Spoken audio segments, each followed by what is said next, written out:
I'll call this special meeting of the Village of Manan to order at 7:30 p.m. on June 14th, 2021.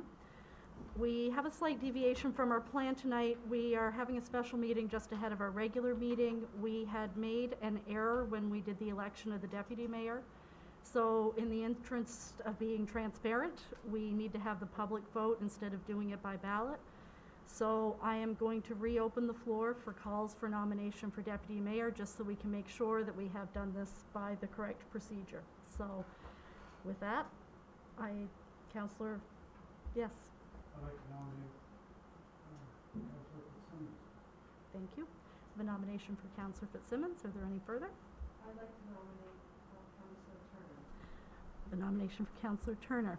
So I call 3 times for nomination. This is the second call. Third call for nominations, and I shall declare them cease. Councillor Turner, do you accept the nomination? I'm good. Thanks. Thank you. Councillor Fitzsimmons? Yes. Okay, with that, I will declare Councillor Fitzsimmons deputy mayor. And now I'm looking for a movement to adjourn, please. I move to be adjourned.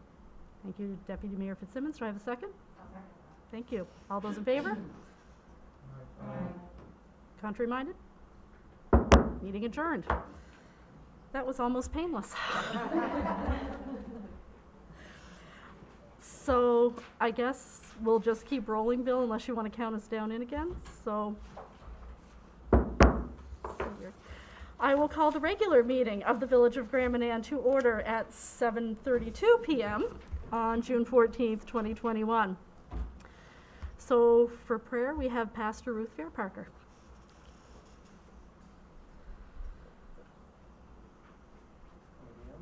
Just want to say what a great looking bunch.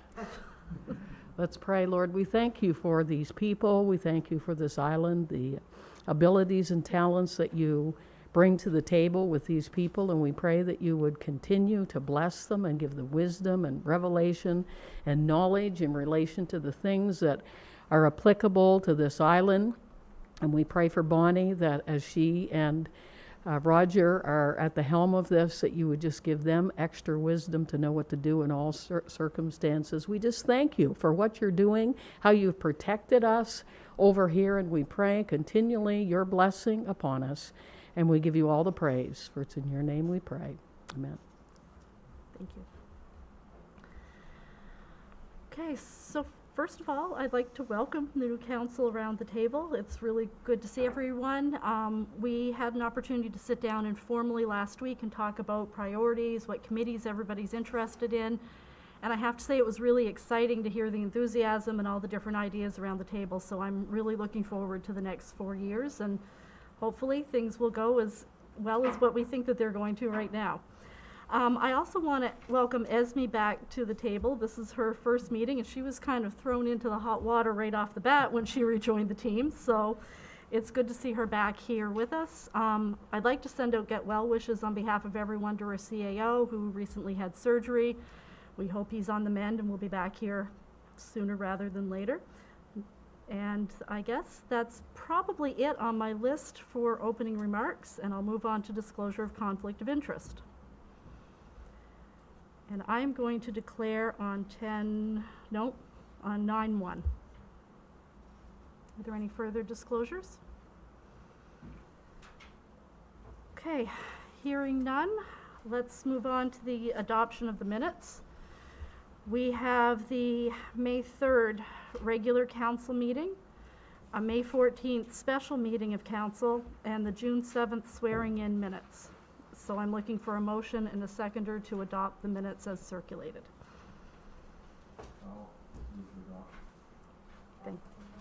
Thank you, Councillor Boyd. Councillor Greenlaw? Any question? All those in favor signify by saying aye. Aye. Contrary minded? Motion carried. Number 6 is additions to the agenda. And I don't have any post-it notes, so I'm going to look around. So that moves us on to number 7. Oh, yes, sorry. Was the road repair supposed to have been here? That is on there 10-4.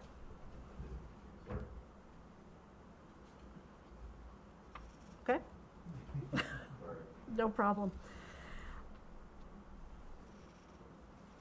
Okay, so now we move on to number 7, the RCMP report.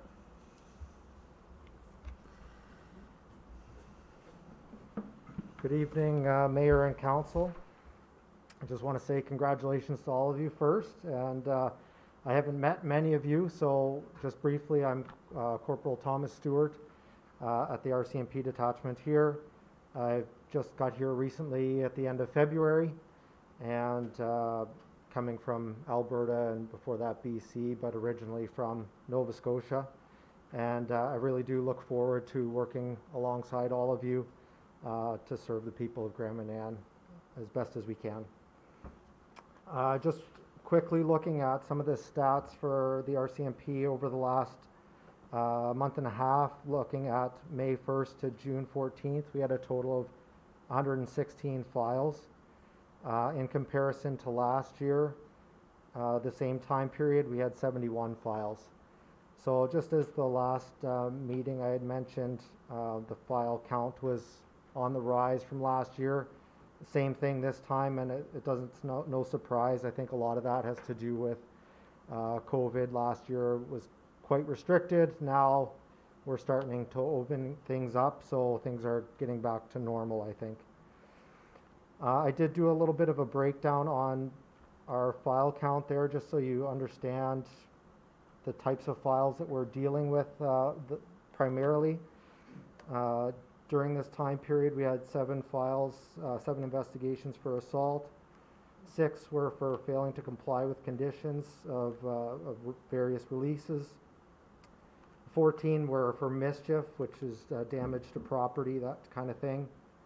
5 were impaired driving investigations, which resulted in 3 license suspensions. And we had 6 quarantine checks that we did this month and a half. In total, we had 7 files where we did lay criminal charges. And so far, our year runs April to April, and so far in the 2 months, we've had more prisoners than we had in the last year altogether, which is quite a bit of a rise. I know last year COVID did play a lot into that. 2 people we did have that we were held for bail hearings and then were transported to St. John after that. So that's kind of a look at what we've been dealing with recently. We are doing criminal record checks still, and just an update from the last council meeting, I had mentioned that our machine wasn't working properly for doing fingerprints, and it appears like everything is working now, so if people do need fingerprints, we can take care of that at the detachment. There's one thing that I did want to bring up today, and it's not necessarily for discussion tonight or anything like that, but I wanted to bring it up for consideration in the future, and I'm not sure if it has been spoken to at council meetings before at the village office, but it's something that I've personally seen and also I'm hearing a lot from the public about, and that's ATV usage. Now I know that a lot of people do enjoy the use of ATVs on the island, and a lot of people do use them respectfully and with care for their fellow islanders. But there are some people who do abuse that and are using them quite recklessly as well. During this time period, we had 7 complaints for off-road vehicle usage, which ranks among the top types of investigations that we've taken on during that time. That's included noise, dangerous driving, and what we've seen a lot of, or what I believe a lot of that can come down to, especially when it's on the roads, is people trying to avoid being seen or dealt with by the police. People are using the highways and the streets with their ATVs, and they're going very fast, passing people unsafely, and a lot of that is because it's illegal, so they don't want to get caught. Now, something that can be discussed, and I believe that other areas do it, is a type of a bylaw that would allow ATV users to use roads and streets to be able to get to the trails and that. And my hope and my belief would be that the majority of users would drive a bit more responsibly if they knew that they were within the law doing it. And they weren't afraid by being stopped by the police for being on the road. We did have one ATV very recently seized for 30 days for fleeing from the police. That's a part of the new legislation this year in New Brunswick. If you're on an ATV and you're taking off from the police, your ATV is going to get seized for 30 days. So I'm not trying to take away this from the island. I know a lot of people do enjoy it, but it's something that we all need to be respectful of each other and being careful. We don't want to see people getting hurt or anything like that from this. So just wanted to bring that up to you all. Does anybody have any questions or for me tonight? If anybody does want to talk to me about any of it, you come see me at the office or give me a call. Thank you very much. Have a good night. Thank you. I might suggest we're just getting our committee set up, so maybe that's something we can sit down and talk with either with our public safety and or our bylaw committee, and maybe some sort of joint meeting. It might be worthwhile having that conversation just to initiate it at some point. Sure, that sounds good. Okay, Thanks. thanks. Okay, so now we move on to item number 8, which is the 10-minute open session.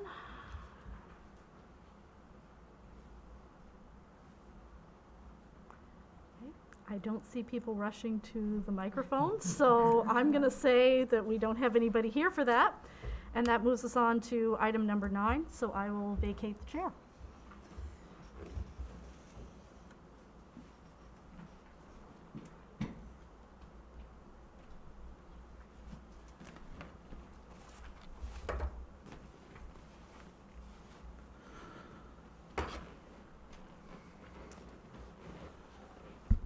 Okay, item number 9, the North Head Wharf project, and I do believe we have Linda Stackhouse here tonight to speak.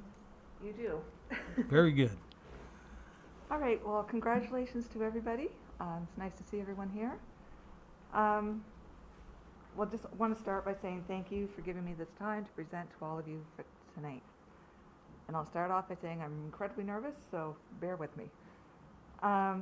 For those of you who may not know me, and I don't know if there's anybody that doesn't, I'm Linda Stackhouse. My partner Kevin Sampson and I, we own the Compass Rose and Adventure High Sea Kayaking in North Head. Today I'm here to represent my family and over 14 businesses and about 90 homes in my neighborhood, soon to be impacted by the North Head Wharf project. This project is a federal government initiative in partnership with our local harbor authority. As I'm sure most of you know, the Wharf project in North Head is about to begin anytime now. To be clear, we understand the value of this project to our community and to our largest industry on the island, which is fisheries. I'm here today to ask you for your help. Our neighborhood seeks your support. Our island deserves your oversight on this project. This evening, I'm asking you folks for one thing and one thing only. I'm asking you to strike a committee with a direct voice to council to secure information about this project. A committee that can get the answers we need to run our businesses and protect our neighborhood. Basic questions about project deliverables that any of you would expect if this construction project was in your backyard. Things like the blasting schedules, evacuation procedures, health and safety, road safety, work schedules, site hours of operation, ferry traffic and hazard material protocols, and more. Okay. We have a neighborhood group who have been meeting regularly since late April. Our goal was to get clarity on the impact of this project for our businesses and our homes. We've had one public meeting with Mayor Green, and personally, we've had 5 meetings with DFO and others.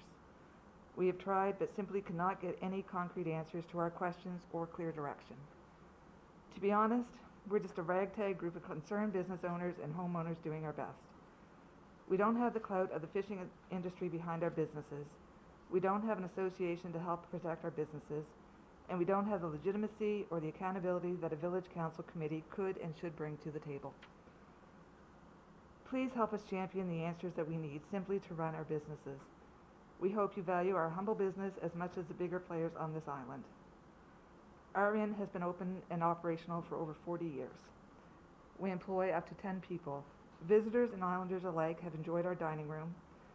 We have a legacy and a reputation at the inn for offering warm maritime hospitality and showcasing all the best of Grand Manan to folks who visit. Other North Head businesses that will be majorly impacted by this project include the Old Well House, Post Office Pizza, Seacliff Cottage Suites, Island Home B&B, Pettis' Cove Arts, the list goes on. Please don't think this is a North Head issue only. This project will impact all of you. Additional burden on ferry loads, road traffic, noise impacts stretching to Woodward's Cove, marine recreation, beach safety, even getting a haircut. Kevin and I are at a point where we simply cannot run our terming in. Just bear with me. We're at a crossroads. We cannot plan to open our dining room. We can't tell people with confidence that we can offer them the guest experience that they're paying for. We can't retain our staff, not knowing that we may be forced to close our doors. Many of you are business owners around this table, and I'm sure you can empathize with our request. What makes this project different from the other wharf projects on the island? This is a question that has been asked many times. First, in my opinion, the other wharf projects on the island should have had the oversight that we're requesting now. There are a number of people that were heavily impacted in previous projects that had well and property issues that were never properly addressed, still to this day. Secondly, due to the location of this project, there are many more residences and businesses that will potentially be impacted. In the previous projects, there were not the hospitality businesses surrounding the construction site, as is the case now. We are most impacted as the construction is right by our side doorstep, literally less than 50 feet from our guest rooms. We're in the business of selling guest rooms, literally tucking people into beds, and I think you get the picture. I have a little example I would like to show you. These are the kind of calls that I request each and every day. I've had 3 today. So pretend this is a phone call. Good morning, Compass Rose. Hi, my name's Sharon, and I'm looking to book a room for 3 nights, August 12th to the 15th. It's our 25th anniversary, and I'd like to celebrate. We've decided to visit Grand Manan and go whale watching and kayaking. You know, we've lived in Moncton all our lives, and we've never actually visited your island. We've heard such good things about it, and we're excited to finally get there. And that 20% rebate the government is offering makes the deal even sweeter. Oh, we're so excited to leave this COVID stuff behind and relax and enjoy this island's beautiful setting. We'd also like to book our first anniversary dinner with you on the 14th, please. Well, first, let me begin by saying congratulations and thanks for visiting or thinking of Grand Manan for your holiday. We'd love to have you come and visit and celebrate with us, but I need to share a few things with you first. We have a wharf construction project that's happening in the harbor beside us, so a couple of things. There'll be a lot of noise and dust from the construction site. Will this be an issue for you? Well, what does that look like? I'm not actually sure. We haven't been given a schedule, but it looks like the site could be open from 7 a.m. to 7 p.m., and that's the best case. Bottom line, this contractor can work 24/7 if they so choose. Well, that's okay. We'll be out for most of the day. I think we can live with that. I'm betting on the fact that they won't work around the clock. Also, there'll be some blasting involved with this project. We're not sure when and on what dates, but it could be during your stay. This will require you to evacuate your room during the blast time. I wish I could offer you more information, but right now, that's all I can tell you. So, are you saying we might have to be out of our rooms at any time at any time to evacuate? Possibly. We're not sure of the schedule. Is there anything else? Well, they'll be loading the trucks with rocks and trucking it down the island to Woodward's Cove. So there'll be more truck traffic than usual and beeping noises when the site's open. Wow. Anything else? This isn't sounding good. Well, the view from your room won't be that pretty. There'll be a containment cell which will hold the dredged materials in view of your room. We're not sure if it will cast a bad odor, but it might. We're really not sure. If it does have an odor, our dining room won't be able to open. Oh, Linda, like this, you sound really nice, and we've heard good things about the Compass Rose, but this isn't really what we're looking for. We're looking to get away. I'm sorry, but thank you for your candor. I understand. The project will be completed in about 2.5 years. I hope you can think of us after that when the work is completed, maybe come for your 28th wedding anniversary. Okay, so I think you get where I'm going with this. So we're asking for your help to please form a North Head Wharf Project Committee, a committee to represent the island community and secure the oversight, accountability, and the answers we all deserve. The folks in North Head are simply trying to keep their doors open and run their businesses and their homes as best they can, and we need your help. So Hallie Bass is going to be here. She had a few comments to make. She had other engagements that she had to attend. So Allison is just going to read a letter that she had prepared for it. Thank you. Oh, thank you, and welcome, everyone. So Holly just outlined the safety issues of this project. This summer on Manan, we will be experiencing an increase in traffic in conjunction with the construction project at the Wharf, Fisherman's Wharf and surrounding areas in North Head. There are a number of concerns generated by an increase of traffic and presence of large vehicles traveling on the roads between the construction areas, both in North Head and Woodward's Cove. There are a number of areas between these two sites which have the potential to pose a risk for vehicles, pedestrians, and local residents. In this brief presentation, I'd like to identify the concerns as well as the higher risk areas and propose some solutions that might help to alleviate any problems that might arise. So she outlines the issues that the larger trucks carrying heavy loads of traffic will have difficulty slowing down to avoid potential risk to other traffic and pedestrians. The loads of rocks can shed debris along the route, and the general road traffic is increased in the summer as there are more people on the island. Ferry trips are going to be doubling in number.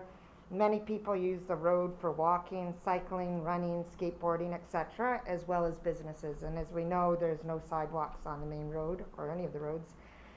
Children will be out of school and are playing, sometimes in close proximity to the main road. The increased number of people and heavy vehicles using Route 776 could pose a safety concern. The high risk areas that she has listed are the ferry wharf to the site of the old Shorecrest property. There are a lot of businesses along that way, and that stretch of road, a blind hill and a straightaway where vehicles tend to back out into traffic. This is also a popular walking route for people and children playing. Then the Grand Aisle to the Manan Hospital. There's a 90-degree turn with business on one end, several families with small children, turn-offs to Stanley's Beach and the Manan Hospital, and potentially, hopefully, the North Head Bakery at the other end. The Castalia Playground to the Castalia Convenience, especially in summer, we know with the baseball games, thrifties, tourists, there's heavy traffic area, with the cars often parked on both sides of the road. And then the independent grocery and gas bar with slow turning vehicle traffic. So the harm reduction, so proposed solutions to reduce the potential of harm, to identify any of the high risk areas, including the above, identification warning signage in the construction areas and high risk areas, speed reduction zones identified by appropriate notification and warning signs, notification to Manan residents of the risks zones and areas, notification to construction companies of the expectations for caution, reduced speed and safety measured. If at all possible, increase police presence to monitor traffic and address violations.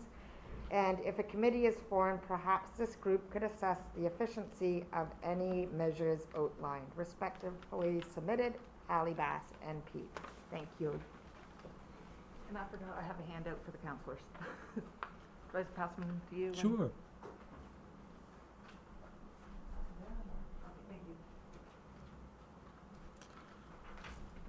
Thank you, Linda Nelson. Is there any questions? Do you want to answer some questions, maybe, if somebody has some? I'm good coming to answer them. I'm not good. Sure.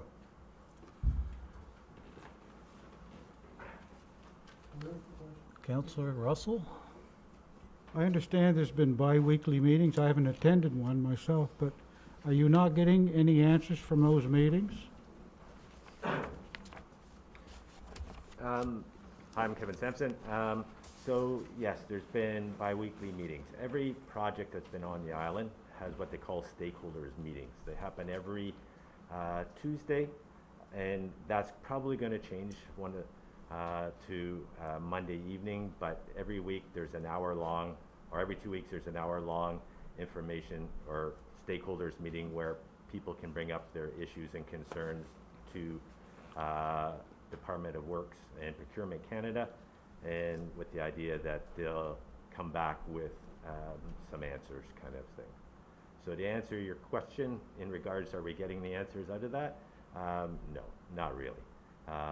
Basically, we just been getting, basically the answers that we get is the contractor intends to do this, or this is what's written in the contract and it's not changing, and things like that. So one of our questions for us at the Compass is we've been told a number of times that we'll have to physically leave the property.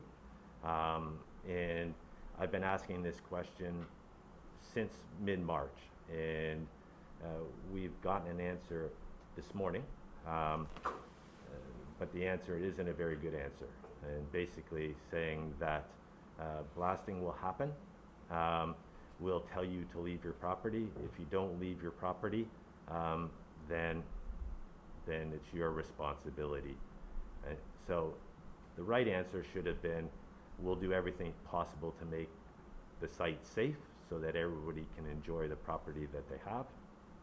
But that's kind of the answers that we've been getting, kind of thing, when they're answered. Who is who's representing the project? Who is sharing this information with you people? So there's two gentlemen that are generally at the stakeholders meeting. One is a gentleman named Trevor Gamblin, and he's with the Department of Public Works and Procurement. And there's another gentleman named Raymond Logier, and he's with DFO. So this project is basically how it kind of unfolds is it's run, it's Small Craft and Harbors kind of has the allotment of money.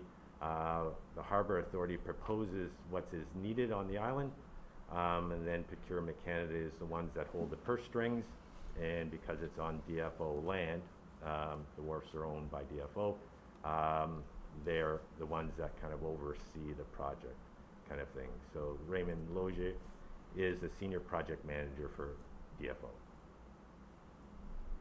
And Trevor Gamblin is just a project manager. He's not the senior project manager, he's just a project manager. So is it Raymond Logier's responsibility to ensure the contract provisions are enforced and followed? Is that your understanding? Our understanding is it's Public Works is the holder of the keys, and they're the ones responsible. So that's Gamblin, that's, Trevor Gamblin, yeah. So, okay, so so if there's they any, are responsible for the ongoing running of the contract? yes, so if there's any issues, theoretically, Department of Works, because they're the ones that hold the purse strings Okay. to it all, are the ones that will hold the contractor accountable for whatever goes on the site. And has he indicated that he will be available during this time for issues, questions? Yes, he's in. He's given you that assurance? Yes. That he will be available and around? Yes. Okay. Well, thank yes. Yeah, he's here once every 2 weeks, physically in person, and then he's available by email or phone. Did I read in the minutes, it was, you had 72-hour notification for the blasting, is that? Yes, and so that's one of our questions as well is how, and we still don't have an answer, is how is that notification going to come to people? Right. And so not only with the 72-hour notification, but also during blasting events, how will they inform people, us particularly, that this time we have to leave the property, other times we may not have to leave the property, so none of that has been disclosed or talked about yet. Can I make a comment? Sorry, this mask is too close. I think it would be good if we had some kind of committee set up, because when we talked about this before, we said that the important thing is to make sure that the communication is there. And it also gives them someone that they must be accountable to. I mean, they should be accountable to Kevin and everybody else that's involved, but sometimes on these big projects, it needs a little heavier hand.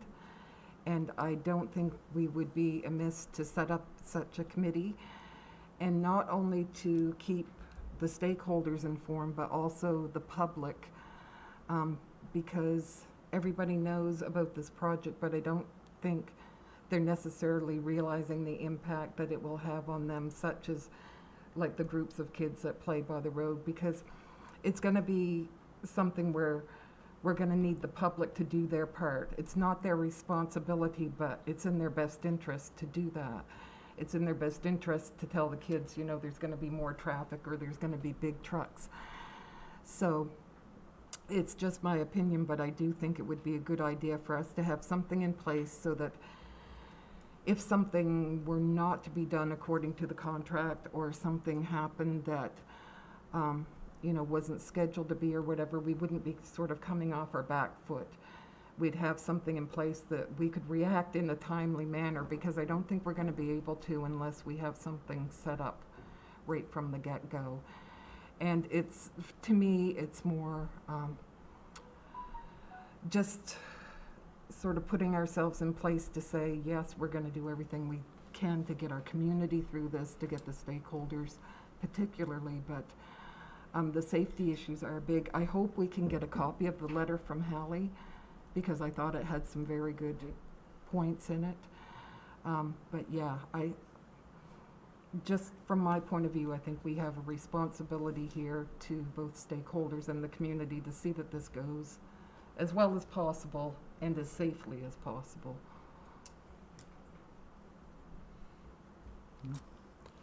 Yeah, I echo most of what she said, but in light of that, I would move that we strike an ad hoc committee to work with the stakeholders group regarding the North Head Wharf project, so that we can add the way to the village and hopefully get timely answers that they need so they can continue with their businesses and lives. So everyone heard the motion? We have a seconder? I second that. Seconded by Councillor Greenlaw. Questions? Would it be of any value to bring in some of the provincial people that have an interest in Grand Manan? We do have an MLA. I know it's primarily in our hands to get all this information, but how big do we want to be? How broad does this want to be? Just throwing this out for discussion. The more the merrier, really, because still on, didn't turn it off. Yes, and yeah, the committee will, as we move, I think would find avenues that we need to explore and push on. Can I say something with that as well? Both John Williamson has been heavily involved with this. He's actually come to the island and met with a few of us here on the island, and Andrea Mason as well is kept abreast of all what's going on. But yes, I agree, having them involved more would be great. Anyone else? All in favor? Aye. Contrary minded? Can we see who's interested in sitting on that committee before we move on? Oh, we sure can. I personally would like to be on it.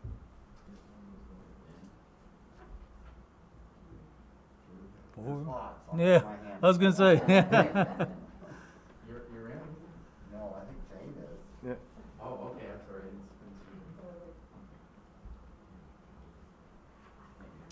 If you need members all the time, but I think too many, Yeah, not as effective. Okay. very good. And Jane, we'll send you a copy of Hallie's remarks. Where do we send that to? Who's the best person, or how do we do that best? Could Just- send it to the village office. Village office? Okay, Yep. so we'll send that later this evening or drop it off tomorrow morning. Thank you. Thank you.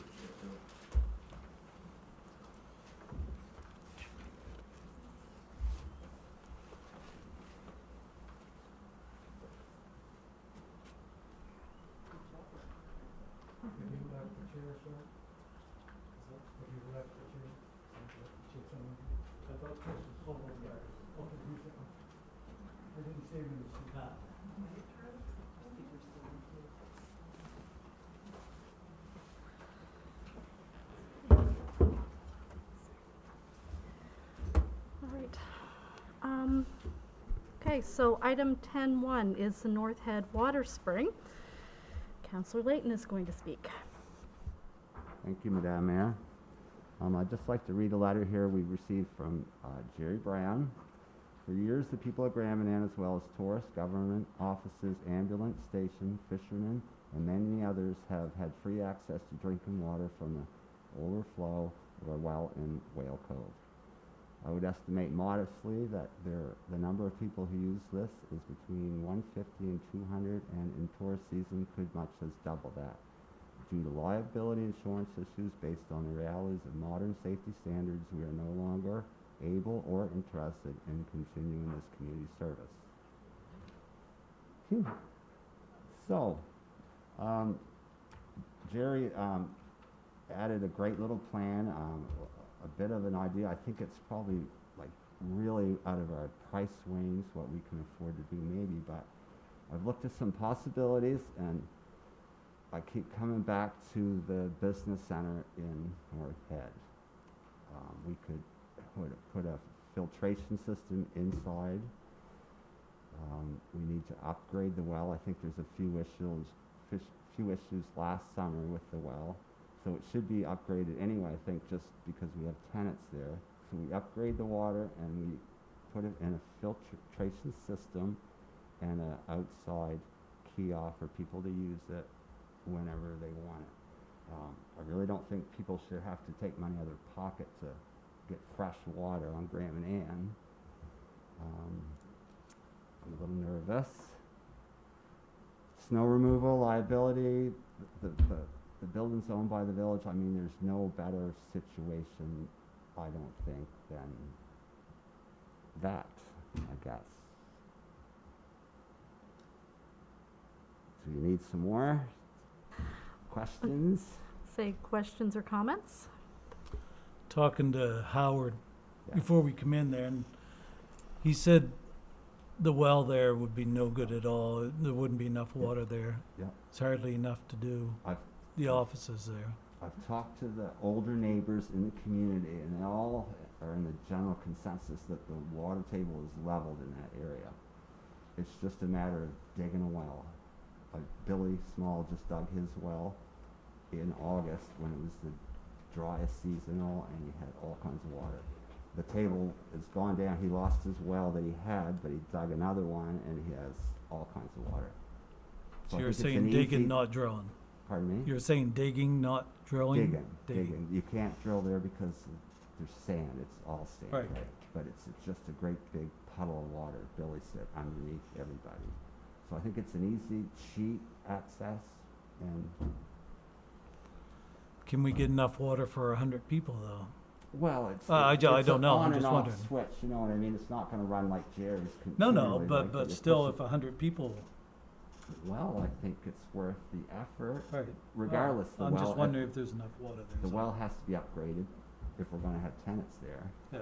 And the filtration system, I think that's like $1,000 or something. So I mean, it could be done easily, and people will have safe drinking water. And the issues that will go away. The water supply is gone now. It's over.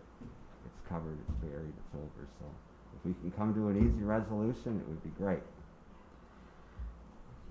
Councillor, Are you proposing something like that could work all winter with our winters, or is this a seasonal? I can't see an outside tap working in the wintertime. Well, it would. The infrastructure's inside the building. It would just be a kiosk on the outside of the building where you stuck a jug under, and I mean that can be heated right at that point. You know what I mean? The rest of it's inside, so it won't freeze.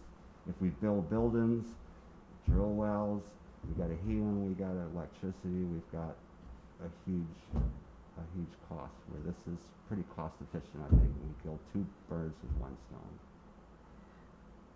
Another option, oh, sorry, Councillor Boyd. I'm just wondering if, before we put a motion forward for it, maybe we could task staff with getting some details and some pricing for us on digging and whatever else, like if we build a little kiosk in front to, whether we're gonna heat it or whatever, you know, just get some ballpark numbers of what it'll cost before we give a thumbs up or thumbs down. We'd I have to agree. consider parking there too. I mean, if you got a bunch of people coming in and out, and it is a business center, but it's just something to look at. Just, The liability issues are covered, the snow removal's covered. Yeah. It's perfect. I think with our personnel being limited a bit right here now, that maybe the properties committee would be, could be equipped to look at that and see what might be involved and pull some rough numbers together and logistic type stuff and see if it's viable or worth attempting. Are you okay with that, Councillor Layton? I am. All right, sounds good. So do we need a motion to put it, Councillor Turner? Do we know, like, is the general water quality in that area good? I stopped in and had a couple of drinks of water. It's delicious water. It is. It's not, I don't As know if long it's as we safe, have but it's expert good. opinion. and you're here tonight. So. I'm here. So do we need a motion to send this to the property committee to investigate? I think that's the proper thing.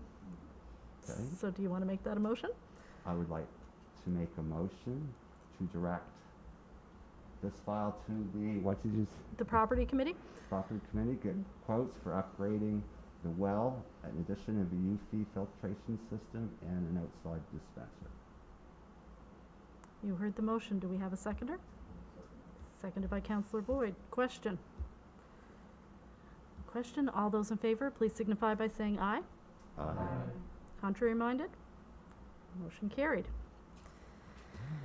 Okay, 10-2, Maple Grove Cemetery. Councillor Greg Russell to address. I received this letter, and I think a few other councilors did. Oh, here we go, I'm green. It's from Maple Grove Cemetery Limited, Councillor Russell. 100 years ago, the people on Grand Manan were recovering from a global pandemic with worries about what the future would be like. Several independent villages made up the island community. Each had its own council, school, churches, gas station, post office, stores, service people, and cemeteries. Today, we again are facing an uncertain future with another pandemic, but with many changes on our island. Better roads brought our island together. We are now one village with one school, a central community center, bank, and post office. Many separate facilities which existed in each village have become one, serving the whole island. Maple Grove Cemetery has become the largest, most widely used cemetery on the island. Its history goes back over 150 years, with over 1,000 islanders buried there. It has been well kept and well managed over the years, but to ensure its future, we believe it is time for the village of Grand Manan to take control of it. Regulations concerning fees charged, physical appearance, and maintenance should be determined by Island Council. And we recommend that all active island cemeteries should be managed this way. The cost of maintaining the grounds of this cemetery is for the most part covered by tax-free donations. The financial burden on council would be minimal, but would allow the hiring of a community maintenance crew to look after all of the island public properties. We have the monies invested in a trust fund and a maintenance fund and have recommendations for applied fees. This information we will share if council is willing to take over the management of Maple Grove. It's signed by John Cunningham, President, Richard Cook, Vice President, Norma Neves, Secretary, and Janice Naves, Treasurer.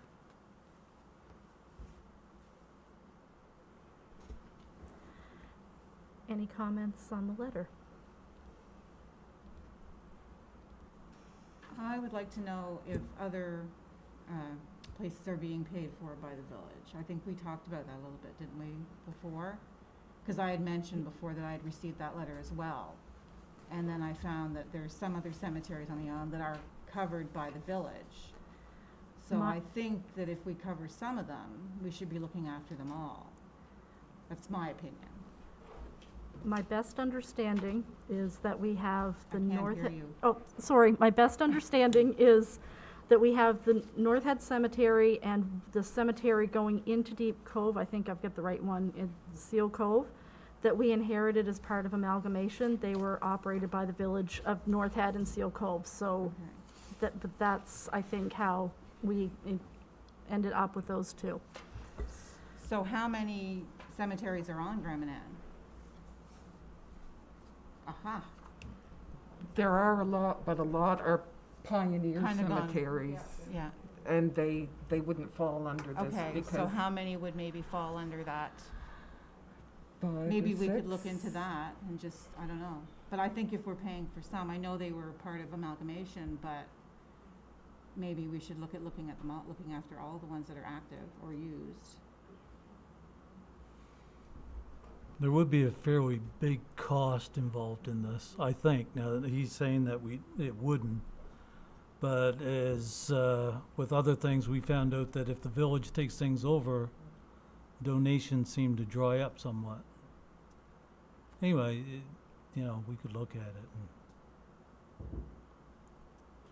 One option would be is if the village has it, then you could have a perpetual care clause that going forward, any use of it, there would be a fee kind of thing. I mean, it's something that, might be different, but a lot of people are used to doing that by donation, but if we had it as a set fee, that, and that way you get the same care regardless of where. I agree with Trish that I think they all need to be treated the same. Counselor Layton? I think it's, I don't know, I think it's hard to make a decision if you're not aware of the financial situation of what's going on. So if they could share that figures with us, then I think we could have a talk, but I think we're getting held hostage a little bit here to agree and then get our information after. So maybe we could reach out to them and have a conversation.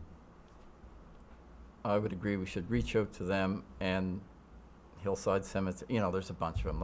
I'm not gonna try to name them because I'm gonna miss some. And it does mention there about doing them all. Let's see if we can get them all to come in and we get an idea of what's involved, what perpetual care money they have, and if pooling resources, if that makes it, there are strict rules around perpetual care money. You have to do what it was there for, so you can't take money from this one and put it there. But if we can, the economies of scale, if we pull it together and it makes sense. But like Jordy said, we got to have some numbers. We got to know exactly what we're talking about before we can jump anywhere, I would think. Counselor Russell? Is this another item that should be referred to the property committee for them to action? And hopefully in the near future, meet with these people and I think it's a valid request, and I think it should be treated properly. 'Cause these are our ancestors and our families that we're dealing with. So would you like to make it a motion to I refer? make a motion that we refer this to the property committee to meet with the appropriate people and to come back to council with a recommendation. Do we have a seconder? I'll second. Seconded by Deputy Mayor Fitzsimmons. Question? It's not All- really a question, but I think going to Phil L's to get the list would be the quickest way to find out, who's paying for what, so just a comment. Very good. Anything else? All those in favor signify by saying aye. Contrary minded? Motion carried. Dark Harbor parking lot repair. Counselor Layton to speak. I promise I'm not going to be out here talking all the time. But this is my It's first all night. good. Thank you, Madam Mayor. You wanted to get the nerves out early on, I It's can over tell. now. As we all know, Dark Harbor is a village asset and a jewel in our crown. Over the past few years, the wharf parking area has fallen into disrepair and needs to be addressed. Thank you. Okay. So there is a quote in our package to, pricing for all equipment, material, and labor to repair the Dark Harbor Wharf and to remove and dispose of an old boat. The only comment I would have is I think we need to make sure we have the proper paperwork to dispose of said old boat, but I think the staff can look after doing that. I just wanted to flag that before we went any further with it, so. No engines, no fuel, Just the shell of a boat. just the shell of an old fiberglass boat. Councillor Boyd? Did they make mention, I know that the quote's pretty sparse here in a couple pictures, but did they go into any detail of what will be involved in repairing the wharf? Are they taking out spilings? Are they adding spilings? They're just gonna fill those pylons in that you see, people come down here, they stand on those round culverts, and I've seen a lady last year, she broke her jaw, just stumbling in there trying to look over the edge, right? So anyway, those are gonna be filled in with just rock, and on the next page was the picture of the parking lot, and that is just, as you can see, there's some puddles in there. So, and that's what we're looking at, just to fill that off, level it off, and make it accessible for everybody that visits our beautiful island. We had done that 3 years ago, or Yeah, 3 or 4 years ago, something like that? Yeah. Was it Dutchman that? I think it was a collaboration between Cook's Aquaculture and DOT, but DTI, I don't know. yeah. I think that we have been paying for the repairs to Dark Harbor, and then Cooks has been contributing back to us Right. to some degree, just so that, That's Yep. just the outlet, though. just the outlet, not the parking lot. Okay, sorry. Councillor Russell, Are sorry. we gonna get involved with any, because it's adjacent to salt water, any DFO issues, or it's just, let's go do it? Does anyone know that? Well, I think, it's above high water, so The fact Most that of we the own the time. pond should, Yep. I would think, negate any issues with DFO.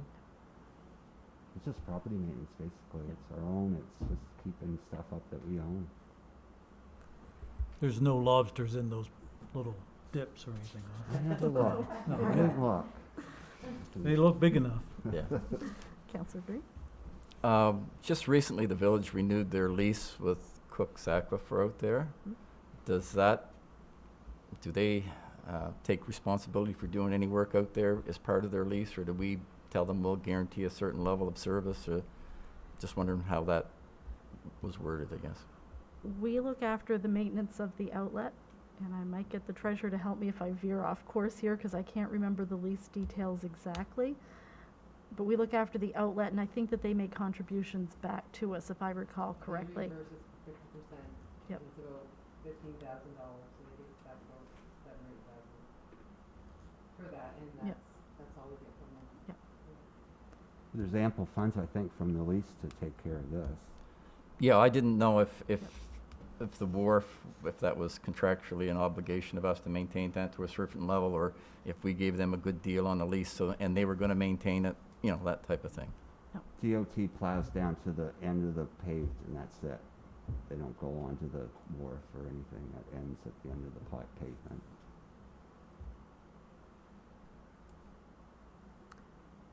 So what's the wishes of the group? Do we want to proceed with this? Councillor Just, Boyd? Roger mentioned that they did it 4 years ago, you said? 3 or 4. Was there any concerns brought up then, like environmental or anything like that?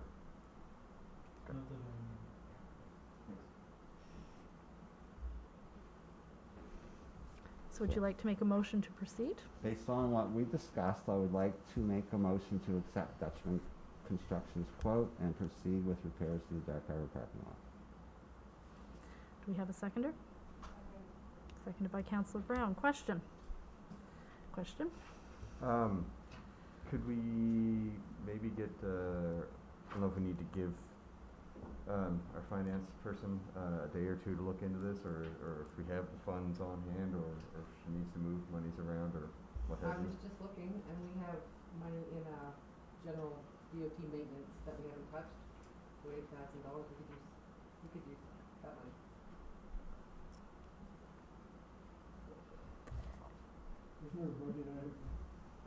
Isn't there a budget item called Dark Harbor Outlet Maintenance for 8,000 or something? Is that, That's for the outlet. that's not this, that's the outlet? That's something else, yeah. Okay, But there's money in there.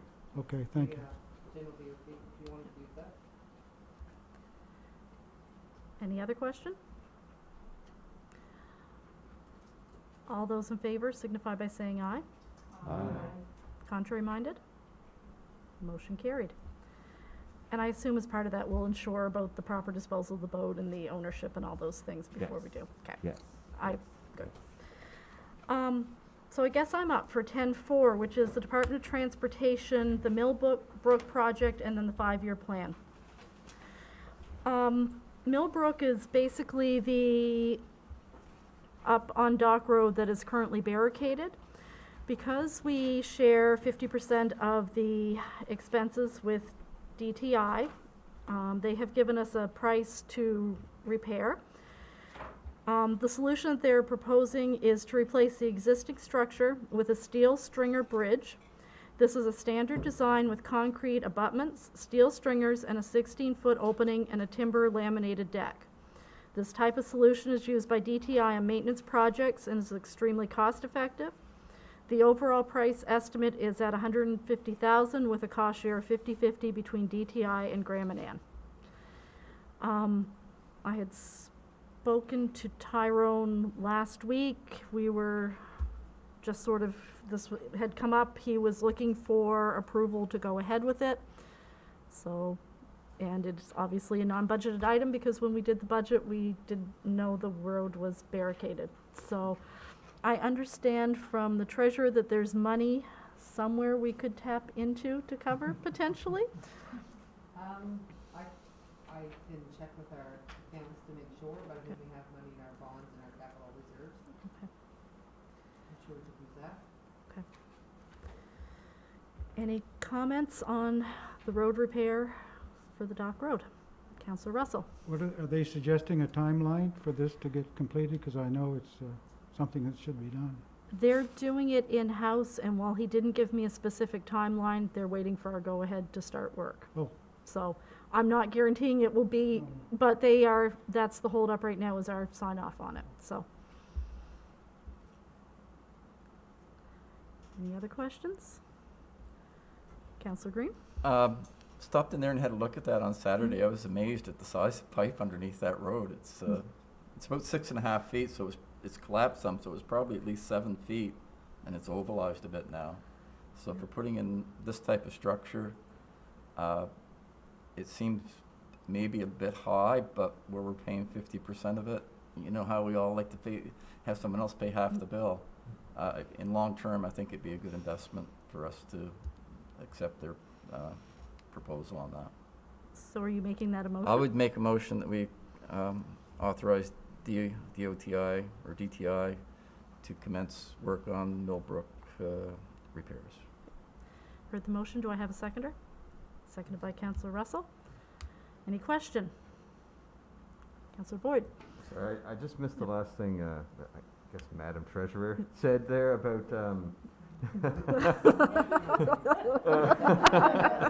about your comfort levels with the money we have for this. I'll just speak with our accountants to see where to take that from, but I'm sure it's okay. But Okay. I'll make sure, if you wanna make sure before we go ahead, but I'm sure we have it. I guess I'd myself would feel more comfortable with a for sure. I would amend my motion to make it conditional on finding the money in-house there somewhere. Okay. I'm away tomorrow, I will get ahold of her Wednesday and I will send her an email. Are you okay with that amendment? Yes. Okay. I just want to clarify that we're not waiting till the July meeting, though. If the treasurer finds that the money's okay, we're good to go without coming back here in July. That's the intent? Okay. All those in favor signify by saying aye. Contrary minded? Motion carried. Second thing is the 5-year plan, which is in your package, which the letter came while we were in transition between councils, and they are looking for a response by the end of June. The first page, or the page on top, I guess it is what we have traditionally submitted as a 5-year priority list, which is for 2022, the Ingleshead Road, widening with walking and biking path and repaved.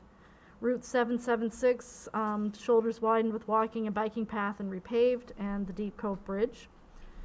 2023 would include all village and DTI maintained streets with padding and resealed chip seal, the Miller's Pond Road to straighten, and the Thoroughfare Road for the culverts.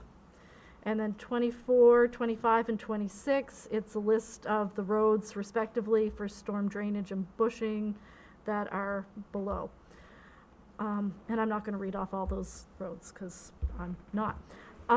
So I don't know if we want to roll over this plan, given the timelines that we've been given, and then work towards next year having a more thorough plan, given that we have June 30th as the deadline, or if we want to ask for an extension, not knowing if we'll get it, or what the wishes of the group are. So I will, Councillor Russell. I have two questions or observations. One, in their covering letter about how we should proceed with this, they're asking us to provide a price, and I don't see any prices in any of these projects. That's one of the things they ask us to do. And in the second one, on the 2024 to 26, it says storm drainage and bushing. And from what I read in their document, bushing is not covered as part of this program, because it's shoulder to shoulder. And they do list what's covered, and there's quite a few, and bushing isn't one of them. I think because we have the agreement with the province to cover 50% of the roads, I think that we fall into a bit different category, which is why it's there like that. Oh, okay. Which is, I think, the same reason why there's no price, because it would be a DTI initiative, not a village-led initiative on the repaving, that it falls under their thing, but I could be wrong about that. Yeah. It may be a good task for the transportation committee to sit down with the district engineer, which is suggested in the cover letter, to look at what the recommendations would be going forward, going into the next year. So, Can that be done in time to meet this June deadline, June 30th? it's the 14th, it would be tight, we can see what they can do, but Yeah. I don't know, I mean, we're I'd dependent on hesitate their asking for an extension. Even though, you know, they know it's a new council and all that, I think we should get our ducks in order real quick and go ahead with this. Thank Councillor you. Green? Something that's been discussed, I think it was maybe coffee shops and island politics during the run-up to the election, was the stabilization of Route 776 along the Long Bank. The erosion is getting in there quite aggressive. I don't know if we have an engineering report on that or if we have any official communication on that, but that should be, if that is compromised any, it should probably be our number one priority. You're saying it is compromised? Well, Ross Russell's that area right here. Yeah, that's I haven't gone to look at that personally, but there's a lot of word of mouth and pictures online showing that the bank is washed in quite a bit from where they repaired it 8 or 10 years ago, whenever it was.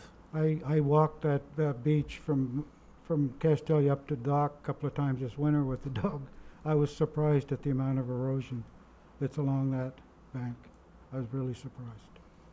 But what we've been told in the past few years, I believe, is that there's, 33 feet from the 33 center feet line.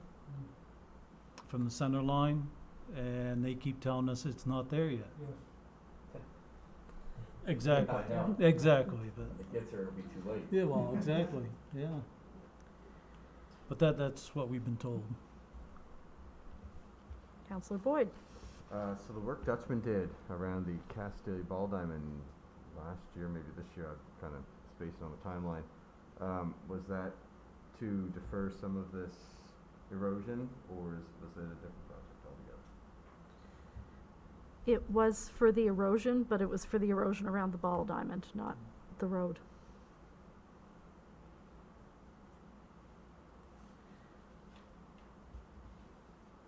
I hate to see us put off this, like, anything. Try to get extension and get, like, I don't know, I guess we could spin our wheels on this road, and I mean, it's nice and, we're all new, let's, What if we ask for a meeting with the district engineer in between now and the end of June, if we can do it? And if not, we roll this over with the caveat that we would like to have some more time to talk about it? Is that a reasonable approach, given the timelines that we have? I mean, I think it's better to put something in than to put nothing in, but we really don't have a lot of time to make a lot of modifications to it either.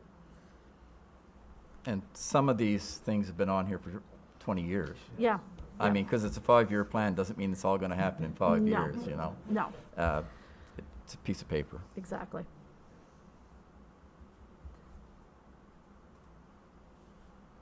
So, would somebody like to make a motion, or what do we? I'll make a motion that we try to set up a meeting with the district engineer and to discuss the 5-year plan. Heard the motion by Councillor Turner. We have a seconder. Seconded by Councillor Boyd. Question? Okay, all those in favor signify by saying aye. Contrary minded? Motion carried. Okay, item 10.5 is the Visitor Information Center, Deputy Mayor Fitzsimmons. Thank you, Madam Mayor. Last year, the Tourist Information Center was not open due to COVID-19. We believe there's an opportunity and a need this year to reopen an information center. In previous years, the center was located at the business center, and my understanding is that all the rooms are currently occupied there right now. So the idea we discussed a little bit was bringing it down here in the community center, having it out by the gym door type of deal in that little office that they have there. We have two Canada Summer Jobs opportunities there, so to staff the center. So we're just looking for ideas for that. If anybody has any ideas, or if we want to do it, or... Have you hired somebody, like, through the summer? Oh, we've got some staff for the gym, right? We could just repurpose them, because things are opening up, so we hope, pretty quick, and so we could just sort of repurpose them. There would have to be significant signage to get people to Yeah. find it here Yeah. as well. No, for sure. I'm just wondering where you're gonna set it up in there? Like, when you come in the doors, are you gonna is there a team room Well, that's you not could put, used you could anymore? put, no, not the team room. No, Put some stuff on the walls there and use that office.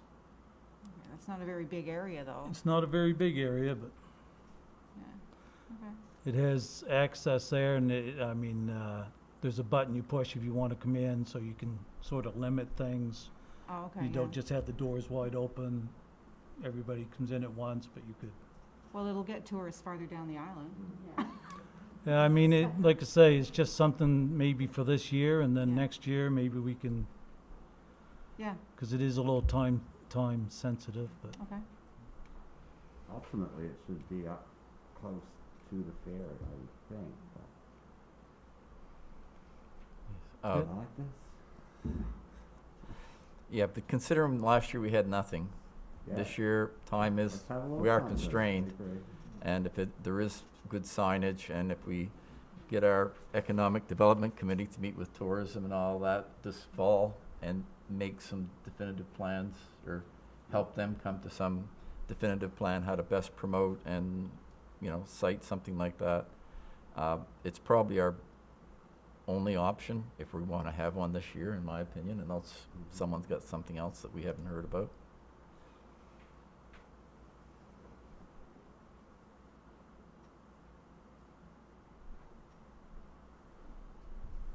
it's a good location in many ways because we do have, you know, this facility around it, so there are public washrooms, things like that, which, you know, things like that are always a plus when and it's very well kept. You know, there aren't a lot of choices like Phil and Councillor Green said. So I think it's a good option, and I do think, as he mentioned, that looking into the options going forward is something that should happen, but we need something. I mean, we've already heard how tourism's getting a bit battered this year, so if there's anything we can do to help that out, I think we should.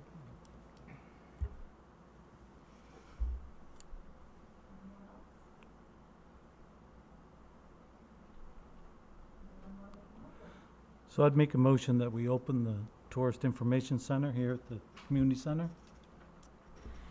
You heard the motion by Deputy Mayor Fitzsimmons. Do we have a seconder? Seconded by Councillor Greenlaw. Question. All those in favor signify by saying aye. Aye. Contrary minded? Motion carried.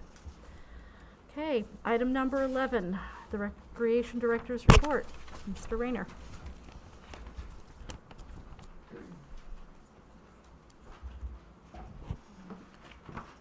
Thank you, Madam Mayor. Maybe I should have spoke before with the last item with the Visitor Information Center.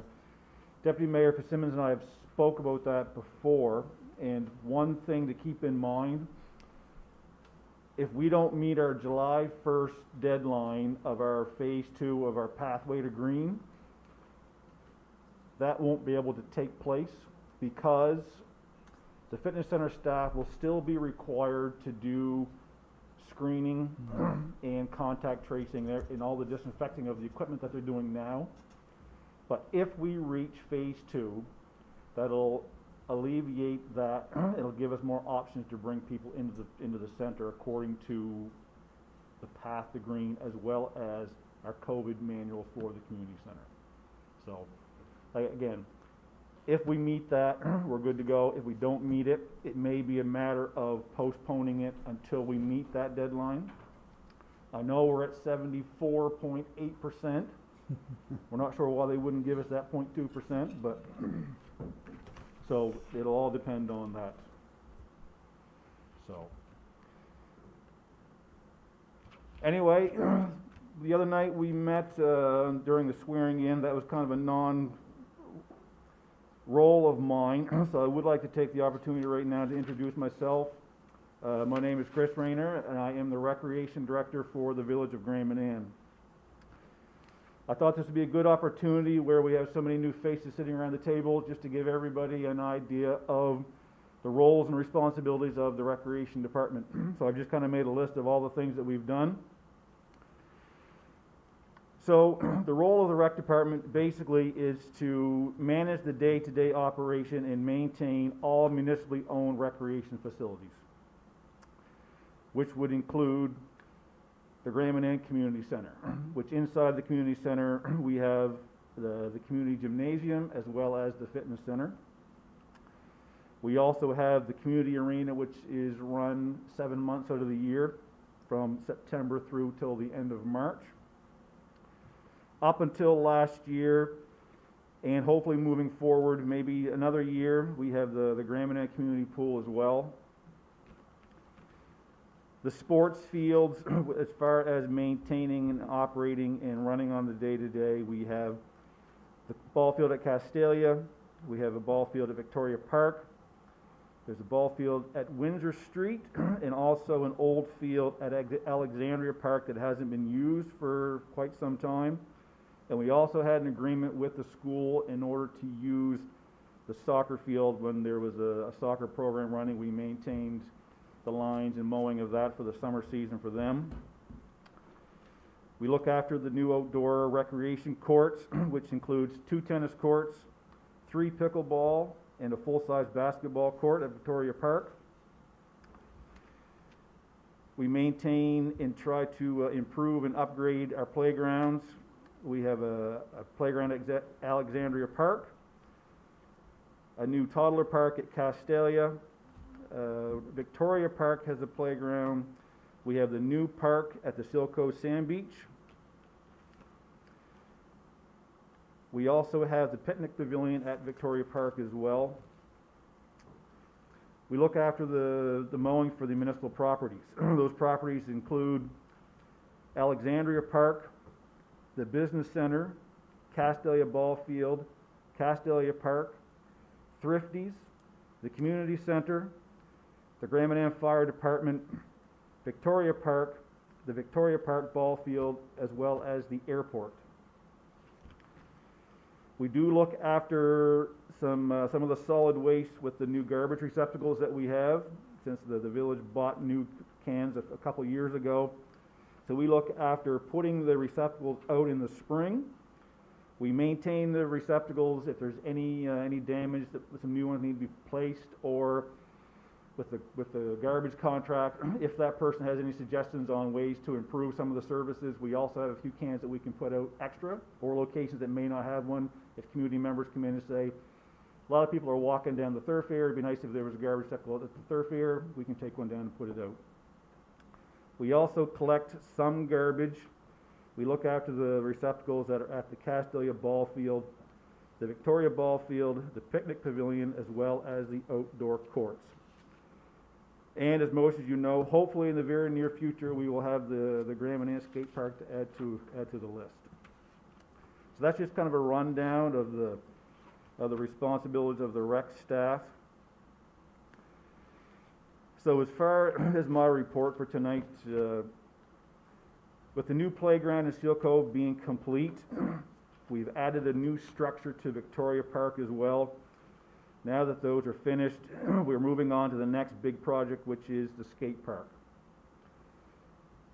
I know Deputy Mayor Fitzsimmons has kind of brought everybody up to speed a little bit on the park, but I thought I would just take a few minutes to just kind of give the background.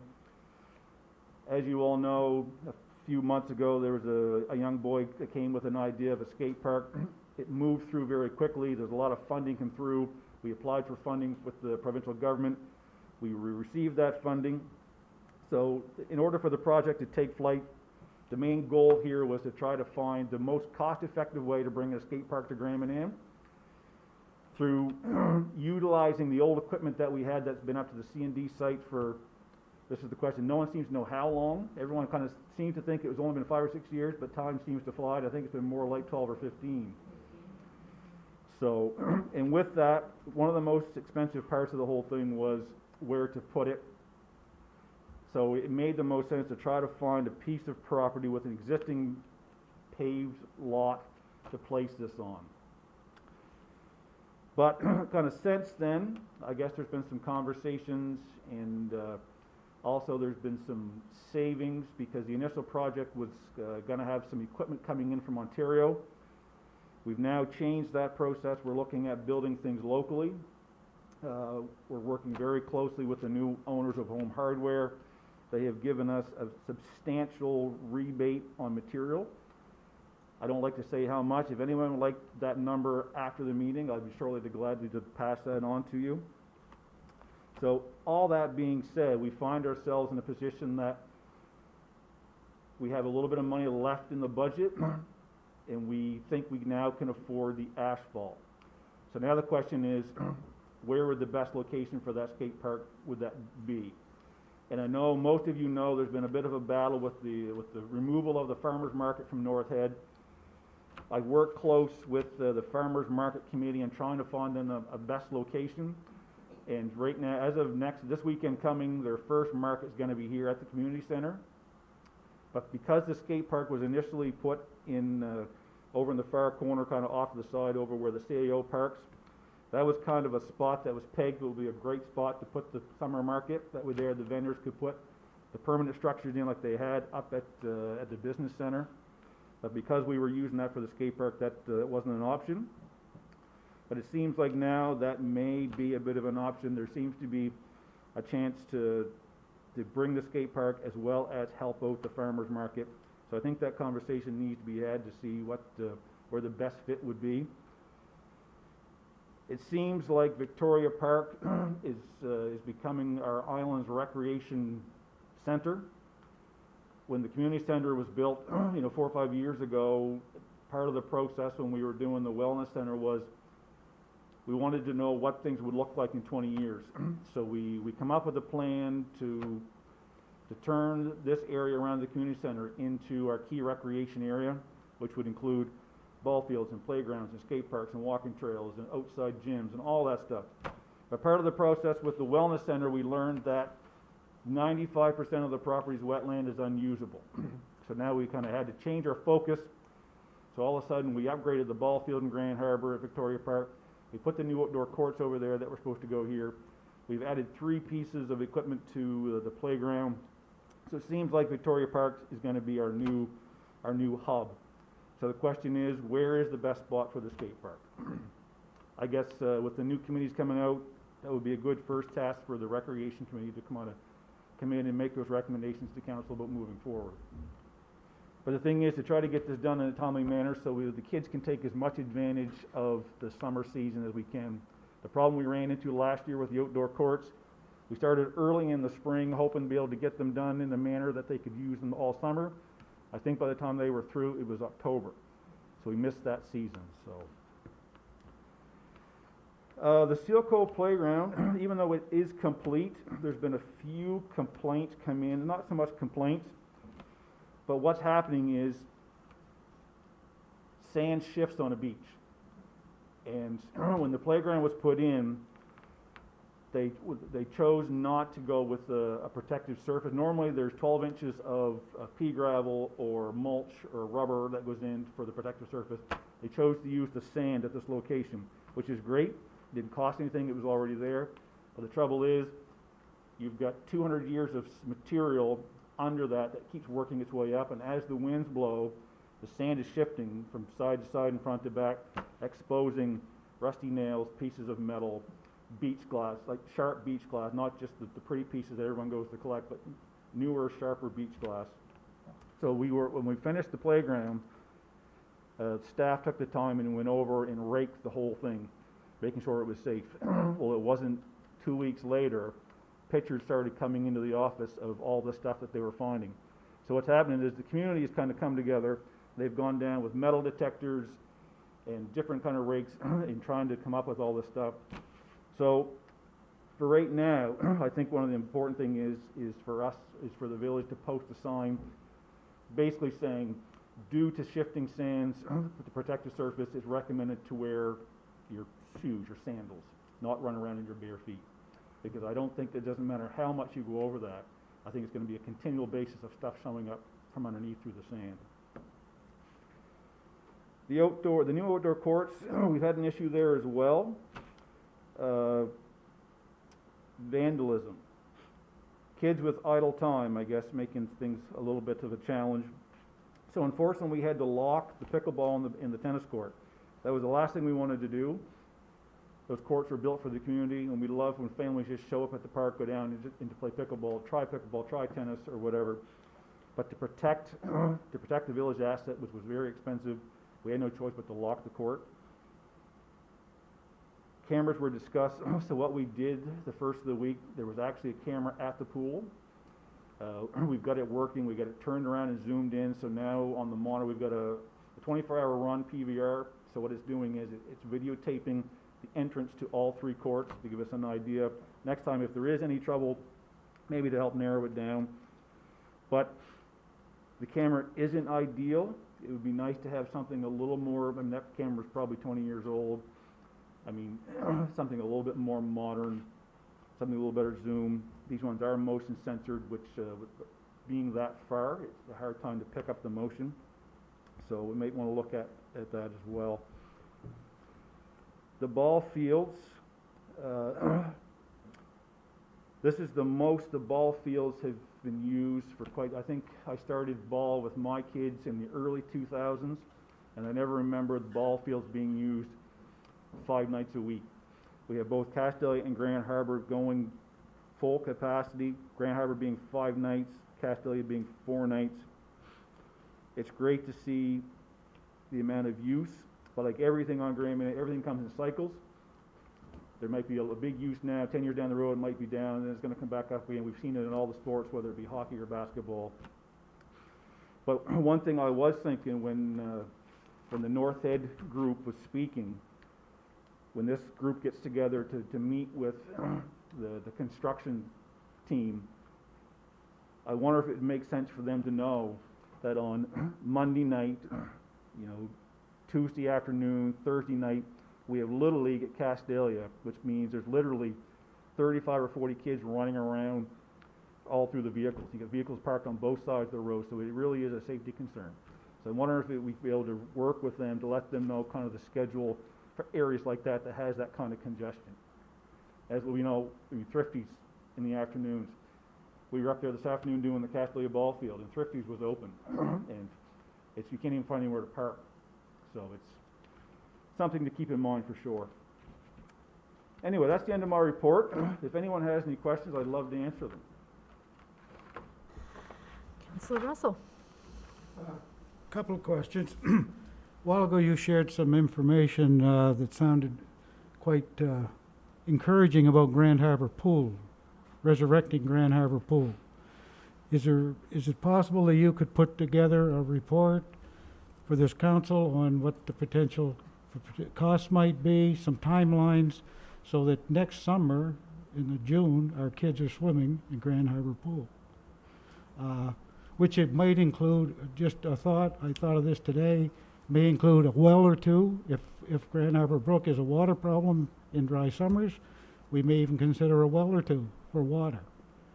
And I'd like to see this fairly quickly if you could do it, because some of the work might have to be done this fall, some of it could be done next spring, but the key is let's get them in the pool next summer.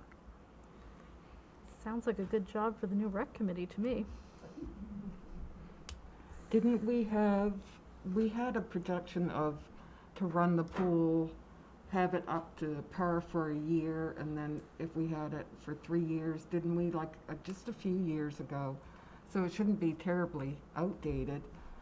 But I remember it was like, okay, to keep it running and up to snuff for 1 year, this is our cost. If we want it to be available for 5 years, it's gonna cost this much. But we had those numbers. That was generated by Silk Stevens. Yep.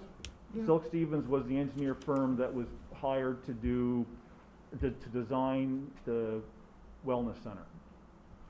And partway through the process, they were tasked with the idea of, you know, what would it cost for the pool, and they did give us 2 or 3 different options there. Those options are still there on paper. But to me, they seem like very expensive options. But I think you've had some new discussions with some new people where it makes it a lot more feasible. For example, the people that did the pickleball court have a method for doing the leaks in that, and a new concrete deck. That's what I'm referring to. Those numbers sounded very reasonable. And I know they're just ballpark, and they're not here to put on the table tonight, that's for sure, but I think it sounds very viable. I think we should get at it, to have it ready. And I had two issues. Yeah. Have you ever done any work on raising the outfield in Castalia? Right now, if you're a little kid in center field, you're looking at the batter's shoelaces when you're standing there. It's that low out. Have you ever looked at raising that outfield to a proper standard? The questions were asked a few years ago, but figures were never actually calculated. Well, maybe that's something the rec committee should have a look at also. Yeah, you're basically looking at about 7-foot difference between the right field or the left field outfield fence and home plate. And typically it's level. Just if any other ballpark in New Brunswick, it would be level. And that's, by the way, I've been an umpired ball 50 years. I've been all over this province. I've umpired all over Canada. I've never seen a more beautiful ballpark in my life.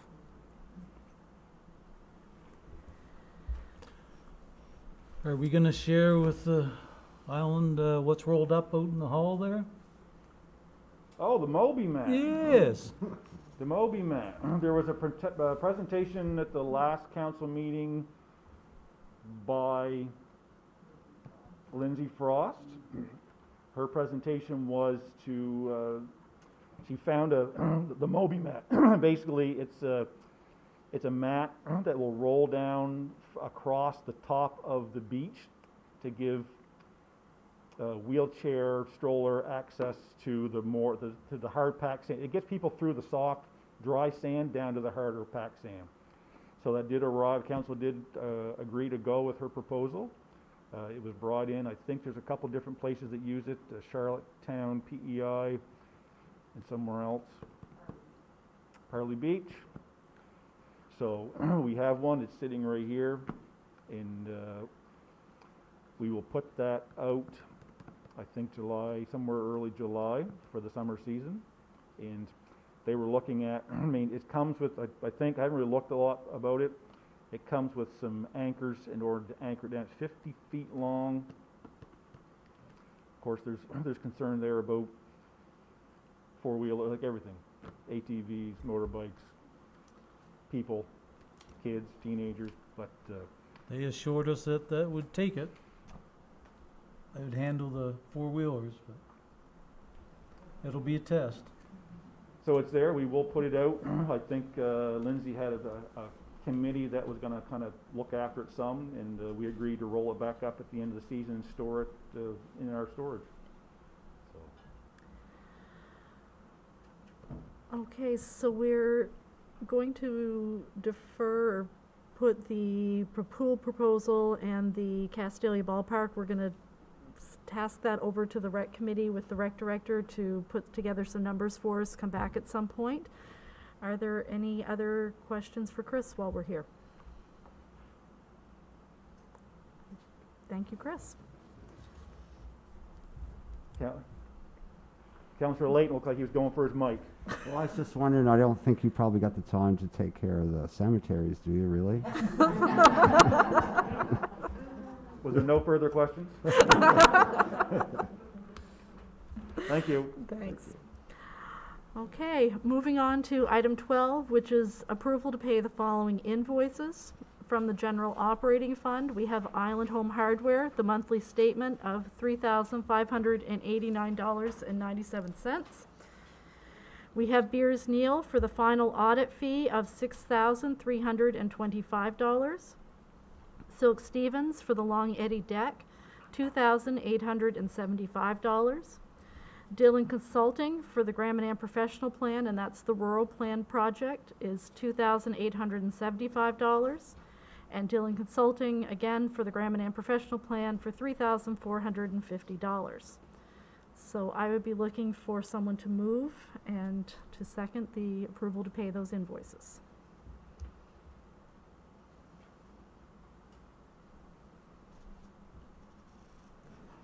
I'll move that we pay the invoices as stated. Thank you, Councillor Turner. Do we have a seconder? Seconded by Councillor Greenlaw. Any questions? Yes. Dillon Construction has two there for, 6,000 or so. Yep. Do we have an estimate on what they're projecting for the entire rural plan project We budgeted 50,000 for that. for this year, and then It should be done it's this. about a 2-year project? I think it was a 1-year project. Well, Councillor, yes. On the Dillon project, is there an end date? What's delivery date? Like, I don't really know anything about this. I know it's something that we're required to do. But, I mean, I guess I was a little uncomfortable. I talked to Alyssa, and she gave me a lot of good information of approving $20,000 that I didn't know much about, because it's all with, prior council meetings and things. But I'm very comfortable with it now, but where are Dillon with the plan? Where are they getting their village input? I have a lot of questions. I think one time we said it's likely time for a little meeting with Dillon to give, so they can update us where they are, what the, and I think it's, I had the same kind of question with the Beer Neal's final audit. I mean, that's a big, and I understand they, do a lot of work, But, and there's an invoice somewhere with a lot of information on it, but, it's just a lot of money. And I think we need to have some background, and we'll have it going forward. And I know we're looking back with these numbers, but going forward, we'll be more comfortable with these numbers. But right now, I'm a little uncomfortable with these numbers just because I really don't know what they are. The Dillon Consulting, like we said, that the 50,000 is in the budget for that, and they are ready to come meet with council. There is an email, so it's just a matter at this point of getting it set up now that we're sworn in and sort of up and functioning. So hopefully in the next little bit, we'll be able to set something up with them to come over and do a presentation so we're all comfortable with where we are. Beers Neal, in the past, we've had them come and talk to council about the financial statements, so I might suggest that we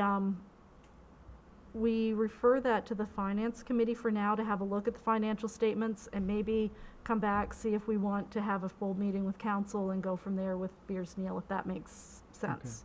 Is that?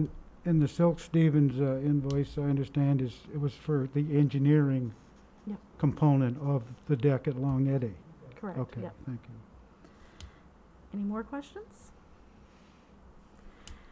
All those in favor signify by saying aye. Aye. Contrary minded? Motion carried. So we have nothing under closed session, which means we're moving on to the next regular council meeting will be held here on July 5th, 2021 at 7:30 p.m. So would someone like to move to adjourn? I would move to adjourn. Seconder? All those in favor? Aye. Meeting adjourned. We survived the first one.